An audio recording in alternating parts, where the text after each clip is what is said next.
So last week, Attorney General William Barr had to appear in front of an appropriations committee to give a little bit of testimony about funding and spending and all that stuff, standard procedure in D.C. But he also brought up something that the Trump administration then jumped on and are now using it in their fundraising emails. And that something was when William Barr said, "I believe spying did occur. I think spying did occur on the Trump campaign." Now, not necessarily anything that even needed to be brought up during an appropriations hearing, but nonetheless, William Barr brought it up because he is a good, loyal little toady to Donald Trump. But here's the thing, even though, yes, he was asked about it, still not something that should have been brought up during an appropriations committee. But William Barr knew exactly what he was doing, and he knew exactly what Donald Trump was going to do with this information.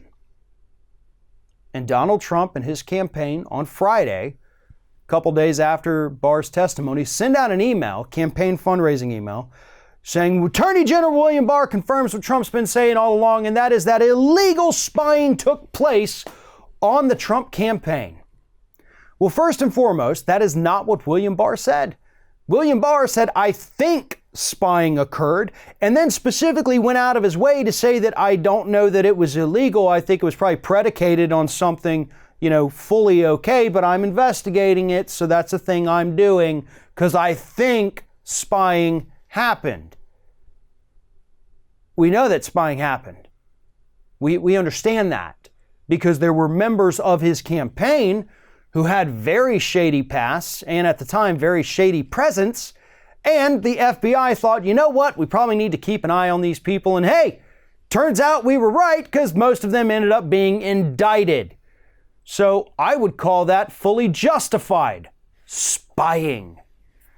But nonetheless, the Trump administration and the Trump campaign are now using this to push their old, failed, and tired conspiracy theory that Obama had his wires tapped, which also was something that didn't actually happen. Here's the thing. Trump peddles in conspiracy theories. Trump's base eats up those conspiracy theories and they go out there and they start telling their friends and so on and so forth, and it spreads like a wildfire.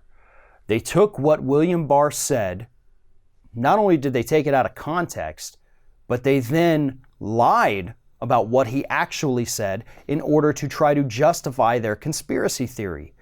We know that the spying took place and we know why the spying took place, and we know the end result of those wiretaps because people did get indicted. Fully justified at that point because they were able to prove to the grand jury that these folks committed some crimes. But all that middle part will be left out of these stories, just like it was left out of the Trump campaign fundraiser email. And instead, they focused on the one thing that they claim Barr said, which he didn't actually say, and that is that illegal spying took place, even though we know that it wasn't illegal. Barr is going to continue throwing out these little nuggets of untruths because he sees how Donald Trump can use them to his advantage by spinning them and pushing them out to millions of people who will never bother to look at what was actually said and, more importantly, what actually happened in this country. The story of the spying or wiretapping of Trump campaign is well known. We know where it started, we know why it started, we know how it went down, and we know the end result. That's case closed on that.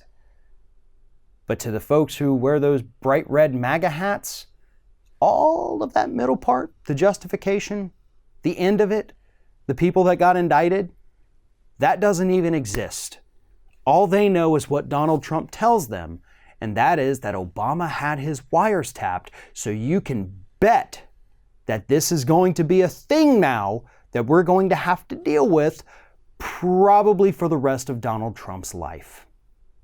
Thanks for watching, everybody. And don't forget, if you like what you see here, like, comment, share, and subscribe to our channel. And now you can also become a member of Ring of Fire and get exclusive early access to certain Ring of Fire videos all throughout the week. Just click on the little join button right below the video.